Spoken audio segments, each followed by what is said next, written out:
할렐루야. 네. 우리 같이 말씀 한 번 더 봉독하도록 하겠습니다. 빌립보서 2장 1절 말씀 한 번 더 봉독하겠습니다.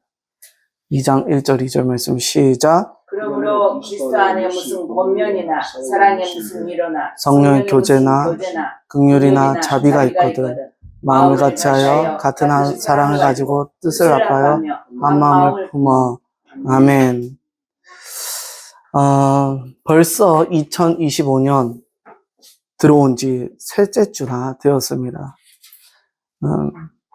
2025년 계획 세운 대로 잘 되고 있습니까? 우리가 계획을 세운다고 하지만 내가 세운 계획은 너무나도 쉽게 무너지기 쉽습니다. 하지만 주님의 뜻대로 주님께서 나에게 주시는 목적과 목표를 세운다면 우리는 반드시 성취해야만 하고 반드시 이룰 수 있음을 믿습니다. 아멘. 주님 안에서 계획을 세우고 또 주님 안에서 순종하는 2025년 되기를 간절히 축복합니다. 아멘. 때로는 기도해도 하나님의 뜻을 모르겠다는 분들이 계십니다. 그럴 때는 끝까지 끈질기게 발버둥 치며 어쨌든 응답받지 못하고 하나님의 뜻을 깨닫지 못하면 내 생각이 들어갈 수밖에 없어요. 내 생각이 들어가면 성공할 수 있다 없다? 성공하기 힘듭니다. 오직 주님께서 주시는 지혜와 성령 하나님께서 밝혀주시는 조명이 있지 않으면 우리의 신앙은 무너질 수밖에 없습니다. 그러므로 끝까지 발버둥 치더라도 끝까지 기도하여 응답받는 2025년 되기를 축복합니다. 아멘. 그리스도 안에서 그리스도의 사랑으로서 한 마음과 한 뜻을 이루기 위해서는 권면과 위로와 교제가 필요하다고 했습니다. 그리스도의 권면이요, 사랑의 위로요, 성령의 교제라고 하였습니다. 바로 그것이 그리스도 안에서 사랑의 한 마음과 뜻을 이루기 위한 아주 좋은 재료인데 여기에 두 가지 재료가 더 있습니다. 그것이 무엇이냐 하면 긍휼과 자비입니다. 오늘 말씀에 나오는 이 긍휼의 원어 스클랑크노는 애정, 온유함, 또 동정, 친절 등의 마음의 감정을 나타냅니다. 특히 한국 사람의 어떤 그 심리는 동정이라는 표현을 굉장히 싫어하는 것 같아요. 내가 뭐 좀 비참해지고 내가 너무 추해지고 내가 너무 볼품 없어지는 것 같다. 품위는 중요하게 생각하고 동정은 너무 싫어하는 것이 한국 사회의 문화가 아닌가라는 생각이 듭니다. 하지만 주님은 거처도 없었고 피할 길도 없었던 그런 분이셨기 때문에 주님이 물을 달라고 했을 때, 사마리아 여인에게 물을 달라고 했을 때 그것은 무엇이었을까요? 사마리아 여인에게 물을 달라고 했을 때 물론 하나님의 말씀을 전하긴 하였지만은 우리가 주님인지 아닌지 그때는 그 여인이 몰랐잖아요. 처음에는 사마리아 여인이 누군데 나한테 물을 달라고, 유대인인 것 같은데 나한테 물을 달라 하나 마나 할 수 있지만 목마른 자에게 물을 베풀 수 있다라는 거, 이것이 동정이고 이것이 친절이 되거든요. 그렇게 했을 때 그 사마리아 여인이 퍼다 준 물은 무엇이 됩니까? 메시아에게 친절과 동정을 베푼 것, 긍휼을 베푸는 모습이 될 수 있습니다. 주님께 동정을 베풀 수 있었던 상황이었던 것이죠. 즉, 동정이라는 것이 한국 사회에서는 안 좋은 의미로 쓰이는 경우가 많은데 절대 그렇지 않습니다. 어려운 이웃을 돌아볼 줄 아는 것, 그들에게 베풀 수 있는 것, 주변을 볼 수 있는 것. 그래서 동정이라는 단어에 기분 나빠하고 자존심 상할 것이 아니라 내가 그것을 베풀며 살아야겠구나 라는 것이 우리에게 필요합니다. 성경에서 실제로 주님께서도 물을 달라고 한 거 동정 아닙니까? 주님께서 목마르니 물 달라고 한 거는 동정 아닐까요? 주님은 자존심이 없어요. 주님은 뭐 볼품이 없으니까, 품위가 없습니까? 근데 우리는 뭐 내가 굶어 죽었으면 죽었지, 나 이렇게 못하겠다. 내가 죽었으면 죽었지, 이렇게 못하겠다. 너무 패기와 자존심이 너무 강한 것 같아요. 그리고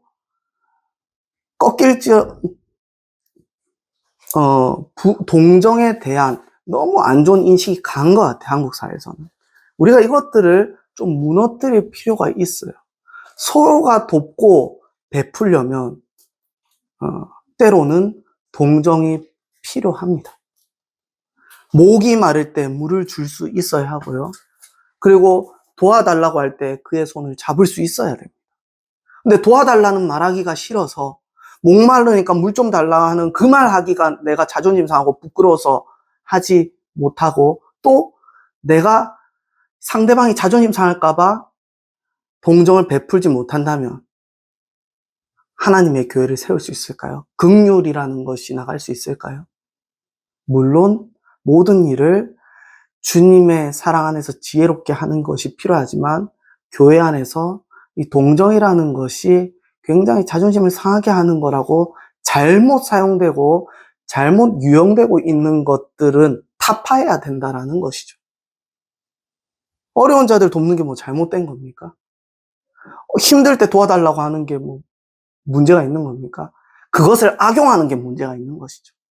그것을 거짓되게 이용하는 게 문제고 악용하는 게 문제지, 서로가 돕고 베푸는 것은 주님께서도 말씀하셨습니다. 물을 달라고요, 목마르니. 우리가 서로 돕고 베풀고 도와달라고 했을 때 안아주고 힘이 되어주는 것. 이것은 주님께서 그렇게 하셨고, 또 하나님께서도 긍휼을 이스라엘 백성들에게 베풀어 주셨음을 볼 줄 알아야 합니다. 여러분 잘 생각해 보세요. 이스라엘 백성들이 애굽에 있었을 때 어떻게 했어요? 하나님, 우리 건져내 주세요. 우리 살려주세요. 이거는 동정 아닙니까? 하나님, 저 여기서 죽더라도 내 뜻대로 하고 살게요. 그랬습니까, 이스라엘 백성들이? 하나님, 제발 저 좀 살려주세요. 하나님한테는 동정 베풀기를 원하면서 주변 사람들한테는 내 자존심 꺾일 것 같으니까는, 내 자존심 상할 것 같으니까는 겉으로 치장하고 포장하고 숨기고 가리고 위선, 가면을 쓰고. 세상도 마찬가지예요. 원룸에 살아도 명품은 꼭 하나 걸쳐야 되는 사람들이 있어요. 집이 없어도 차는 벤츠, BMW 타야 되는 사람들이 있어요. 그리고 그것을 나의 품위와 가치라고 생각을 해요. 나 이런 사람이야. 한국 사회가 지금 잘못 물들고 있는 것이죠. 이러니 동정을 싫어할 수밖에 없죠. 이러니 동정을 베풀기도 어려운 문화에 살고 있게 되는 것이죠. 그리고 동정을 베풀어도 자존심 상한다고 싫어해요. 그러면서 하나님 앞에 기도할 때는 긍휼을 바래요. 여러분, 지금 한국 사회 문화와 모습이 신앙 안에서 자연스럽게 느껴지십니까? 아니면 어색하고 모순으로 느껴지십니까? 내 삶은 자존심을 챙겨가면서 어떻게 하나님 앞에서는 긍휼을 원하세요? 하나님 앞에 긍휼을 원하시면 내 자존심부터 버려야죠. 겉으로 치장하는 것도 버리고 내 자존심도 버리고 이 동정의 모든 것들을 다 버릴 수 있어야 돼요. 힘들 때, 저 솔직히 힘들어요. 기도해 주세요. 이렇게 얘기하는 사람이 돼야 되는데, 힘들 때 어때요? 뭐 그럴 수도 있죠. 뭐 이겨내야죠. 힘내야죠. 하면서 속으로는 썩어가고 골마지고 또 그 안에서는 완전히 핏덩이가 되어서 터지고 있어요. 그러면서 기도 제목 나누거나 또는 여러 가지 중보기도 할 때는 저는 괜찮다고 자신을 가려요. 남한테 보여지는 거 너무 싫거든요. 그리고 나중에는 세상은 혼자야. 어차피 인생은 혼자야. 자기를 그렇게 꽁꽁 싸매놓으니까 혼자일 수밖에 없는 것이죠. 이제는 교회 안에서 그리스도 안에서 우리 모두가 하나가 되고 우리 모두가 유연해지기 위해서는 긍휼을 베풀 수도 있어야 되고 내가 하나님의 긍휼을 받아 누릴 수도 있어야 돼요. 이스라엘 백성들이 하나님 앞에서 주님 애굽에서 탈출하게 해주세요. 기도하지 않고 주님 긍휼을 베풀어 주세요. 우리 살려주세요. 건져내 주세요. 하지 않았다면 하나님께서 그들에게 긍휼을 베풀었을까요? 때로는 우리가 기도의 도움 요청도 필요하고요. 때로는 우리가 그 기도해주고 또 필요에 따라서 도움을 줄 때도 반드시 있어야 됩니다. 그래야 그리스도 안에서 서로가 더 단단해집니다. 그리스도 안에서. 그런데 너는 너, 나는 나. 내 자존심 건드리지 마. 난 굶어 죽어도 그냥 이렇게 살래. 그러면은 그리스도의 몸된 교회를 하나로, 그리스도의 사랑에서 하나로 이룰 수 있을까요? 그러다가 결론은 뭡니까? 인생은 혼자야. 결국 인생은 나 하나야. 신앙도 필요가 없어요. 예수 그리스도를 만나도 변화되지가 않아요. 왜요? 내 안에 나로 꽁꽁 감싸져 있으니까.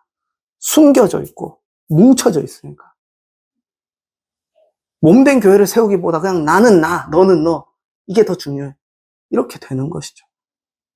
그러면은 그리스도 안에서 하나가 될 수 있을까요? 주님이 원하시는 교회가 될 수 있을까요? 주님이 원하는 공동체를 이룰 수 있을까요? 주님이 이 땅에서 원하시는 신앙을 우리가 행할 수 있을까라는 말이 됩니다.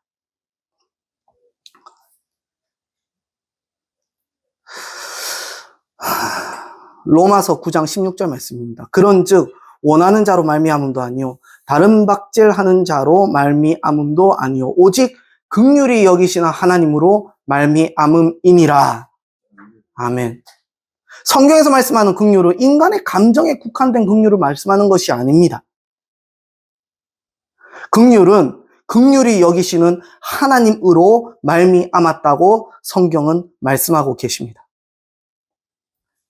하나님의 긍휼이 있지 않으면 무엇도 세울 수 없다고요? 교회도 세울 수 있고 나라는 존재도 세울 수가 없어요. 하나님의 긍휼이 아니면.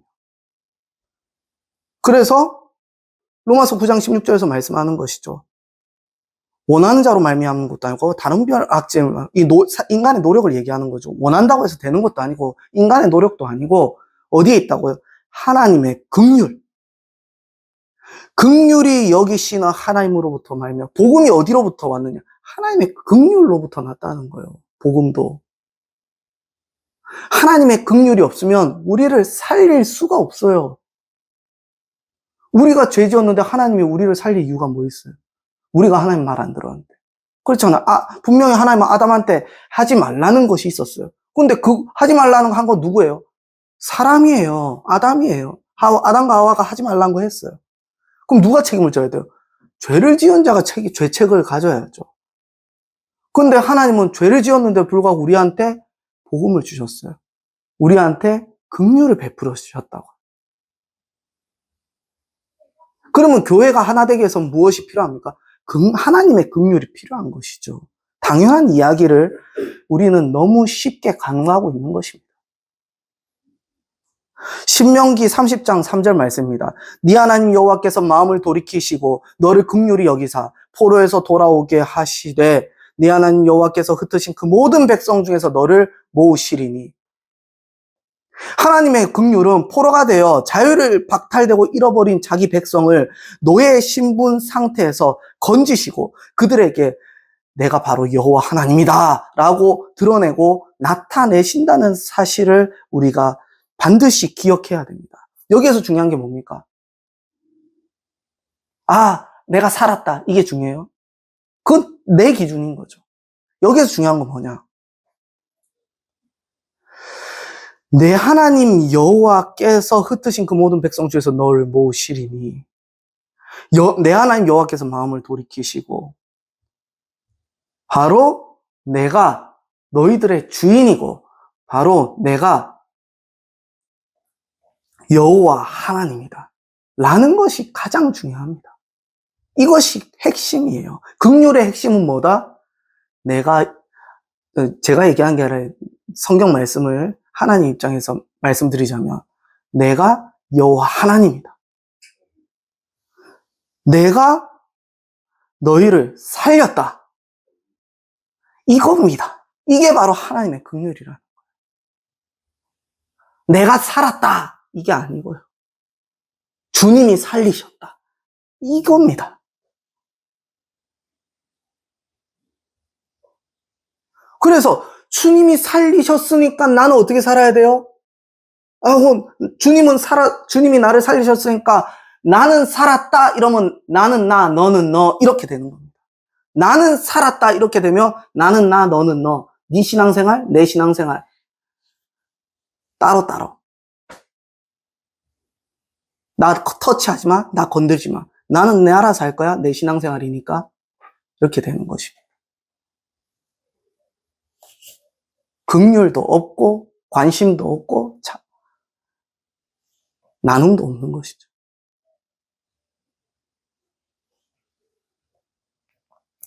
하지만 하나님의 긍휼은 무엇을 내포하고 있느냐? 주님께서 십자가에 달리신 것은 뭘까요? 주님의 사랑이죠. 어떤 사랑? 예수 그리스도의 깊은 사랑. 헤아릴 수 없고 감히 가늠할 수도 없는 아주 깊고 넓은 사랑인 것입니다. 그 사랑으로 하나님께서 긍휼을 베푸신 것입니다.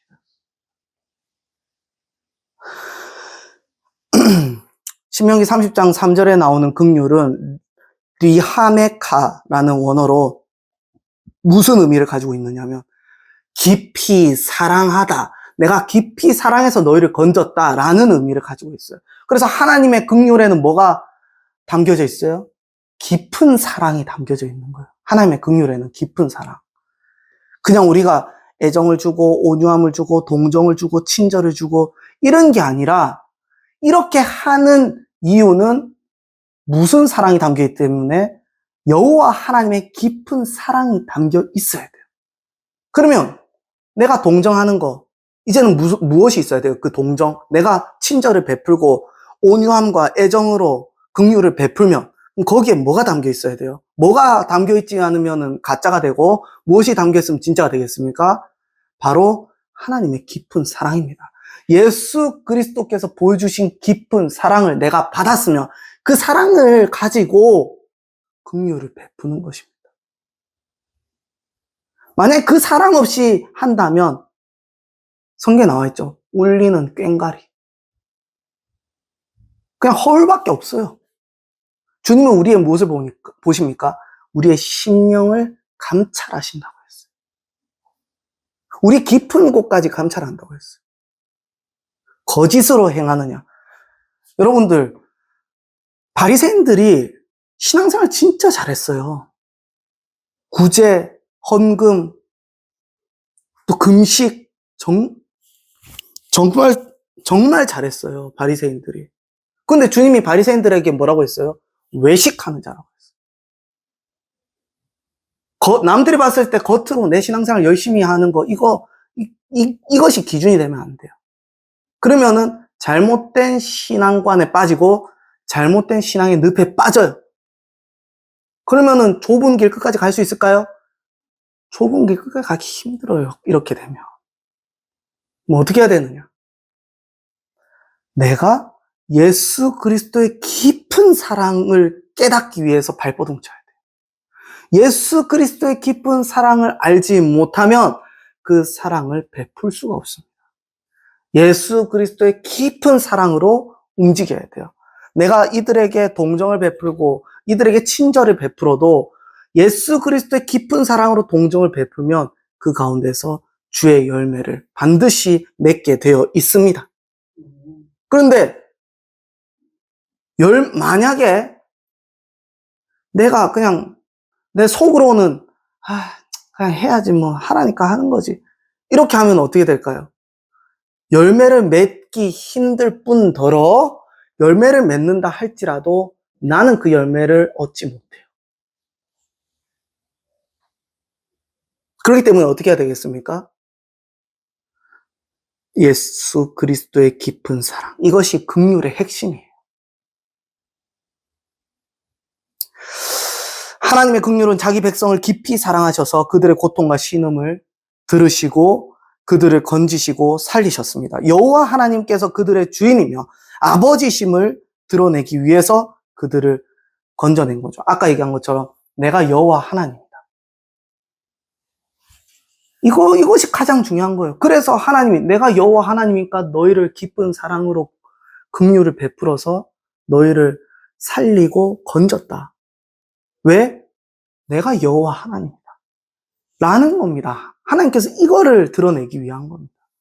하나님께서 여호와 하나님이 되시고 하나님께서 우리의 주인이신 것을 우리가 드러내기 위해서 하나님의 긍휼이 있었던 것이죠. 그러면 다시 예수 그리스도의 깊은 사랑으로 적용해 볼게요. 예수 그리스도의 깊은 사랑을 우리가 긍휼로 베푸는 이유는 뭘까요? 바로 여호와 하나님이 되시는 것을, 나의 주인은 여호와 하나님 되시는 것을 내 삶에서 주장하기 위해서 그렇게 하는 겁니다. 나의 주인은 여호와 하나님이기 때문에 내가 예수 그리스도의 깊은 사랑으로 긍휼을 베푼다, 이렇게 돼야 되는 거예요.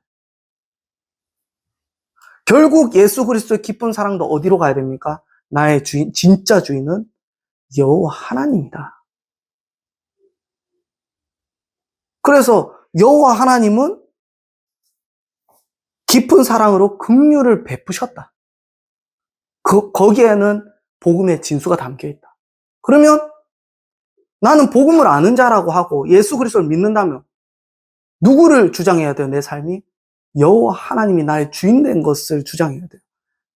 그러면은 우리는 어떻게 해야 될까요? 예수 그리스도의 깊은 사랑으로 긍휼을 베푸는 것, 친절을 베풀고 동정을 베풀고 온유함과 애정을 베푼다면, 그러면 주님께서 하나님의 긍휼을 이 땅에서도 이루어 나가는 우리의 모습으로 기뻐하지 않을까라는 믿음을 갖게 되는 것입니다.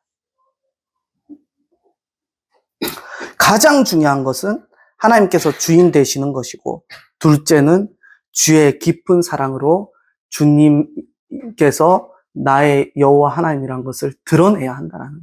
무엇으로요? 예수 그리스도의 깊은 사랑으로. 예수 그리스도를 믿고 주의 십자가를 따르는 우리는 하나님의 택하신 족속이요 왕같은 제사장이요 거룩한 나라의 백성인 줄을 믿습니다. 그러면 하나님의 백성이 주의 긍휼을 따라서 살기 위해서 하나님께서 우리의 주인 되심을 드러내기 위한 삶을 살아야 하고, 이것을 위해서 각 지체는 예수 그리스도를 향한 깊은 사랑으로 더욱더 친절을 베풀고 더욱더 주변을 도우는, 바로 우리 주인이 하나님이시기 때문에 내가 이런 친절과 도움을 베푼다 라는 삶이 되어야 하는 것입니다. 두 번째는 자비입니다. 자비는 원어 오이티르모스로 긍휼과 비슷한 의미로 해석되기도 하나, 연민이나 동정심 같은 감정을 묘사하는 것으로 주로 쓰입니다. 그래서 자비는 좀 더 좀 더 동정심에 포커스가 맞춰져 있습니다. 악한 자들에 대한 동정심이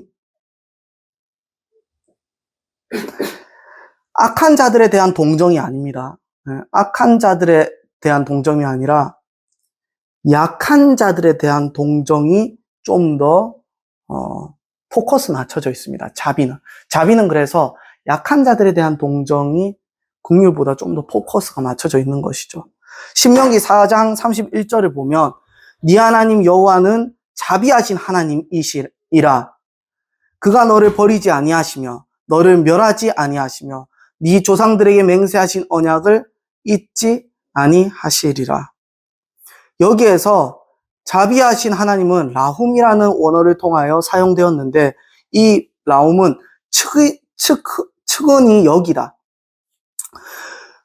동정적이다라는 의미로 사용됩니다. 즉 자비로운 하나님은 측은히 여기시는 하나님이라는 의미가 됩니다. 이스라엘의 가련한 현실 속에서 하나님께서 그들을 측은히 여기시고 버리지 않으시며 멸하지 않으시고 약속하신 대로 하나님의 뜻을 이루실 것을 말씀하고 계십니다. 하나님의 자비는 하나님이 언약의 그 함의가 있게 되는 것입니다. 이 말은 무슨 말이냐면, 뒤에 보면 그 하나님의 자비하심을 말씀하시면서 내 조상들이 맹세하신 언약을 잊지 아니하시리라 라고 말씀하고 계세요. 그럼 하나님께서 이 자비하심으로 무엇을 성취하는 걸 볼 수 있죠? 하나님의 언약을 성취하는 것을 볼 수 있습니다. 하나님의 자비는 무엇이라고요? 측은히 여기는 것. 하나님께서는 하나님의 언약을 성취하실 때 측은히 여기는 그 마음으로 하나님의 언약을 성취하시는 것입니다. 그러면은 내가 잘 되고 나 살만하다 이렇게 나태하고 교만해질 때 하나님께서 우리를 측은히 여길까요? 그럴 때 하나님의 언약이 성취될까요? 아니요. 그럴 땐 성취되지 않아요. 내가 간절히 주님 붙들고 간절히 주님 의지하고 하나님 나를 불쌍히 여겨주세요 할 때 주님께서 나를 측은히 여기시고 어떻게 해요? 하나님의 언약을 성취하는 것입니다. 하나님의 언약이 성취되기 위해서 우리는 어떻게 해야 됩니까? 그러면 간절해야 돼요. 여호와 하나님으로 간절해야 돼요. 우리가 하나님께 간절하지 않고 내 삶은 조금 살만해, 이제 넉넉해, 괜찮아, 뭐 딴 거 뭐 바라지도 않아, 이러면 하나님 우리를 측은히 여길까요? 그렇지 않습니다. 하나님이 우리를 측은히 여기지 않으면, 하나님의 자비가 없으면 하나님의 언약도 성취되지 않습니다. 그래서 우리는 간절해야 돼요. 근데 내가 다 잘 되면 간절해질까요? 그래서 때로는 우리 가운데 환난이 있고 고난이 있고 역경이 있고 훈련이 있는 것입니다. 그러면 그 가운데서 우리는 어떻게 될까요? 주님만 붙잡게 돼요. 더 간절히 붙잡게 돼요. 그럼 더 간절히 주님을 붙잡게 되면 어떻게 될까요? 주님께서 측은히 여기시고 주의 자비로 우리에게 임하여 주사 하나님의 언약을 성취하여 주실 줄 믿습니다. 간절함이 없으면 하나님의 언약은 결코 성취되지 않아요. 그래서 하나님의 자비 가운데서는 무엇이 있어야 된다고? 간절함이 있어야 돼요. 간절함. 이것이 핵심이에요. 하나님은 언약의 하나님입니다. 자신의 백성들에게 약속을 하시고 그 언약을 반드시 행하는 분이심을 믿어야 합니다. 내가 언약의 하나님이심을 믿는다면 그리스도를 믿는 몸된 교회가 하나님의 뜻을 성취하기 위해서 더욱 이웃을 보살피고 관심을 가지고 형편을 살펴서 나만 잘 되는 것이 아니라 어려운 이웃이 있는지 없는지 둘러보는 사랑의 관심이 바로 자비입니다. 주변을 살피고 돌아보면서 그 주변을 측은히 여기는 게 바로 자비입니다. 그 속에서 하나님의 뜻이 성취될 것을 믿어야 합니다. 내가 주변을 살피고 또 그 주변을 측은히 여기고, 또 특별히 긍휼과 차이점이 뭐라고 했죠? 자비는 약한 자에게 좀 더 관심을 가지게 돼요. 그래서 내가 도울 부분은 없는지, 내가 주변을 보면서 측은히 여길 부분은 없는지 살피는 거예요. 그러면서 하나님의 자비를 베푸는 것입니다. 나보다 약한 자를 보면서 그들을 돕고 베풀고 힘이 되어주는 것. 바로 그것이 하나님의 교회를 세워나가는 것이고요. 그런 한자도 있죠. 측은지심이라고. 이런 측은함을 가지고 나누고 베풀 때 하나님의 나라와 교회가 세워지고요. 하나님의 언약이 성취됩니다.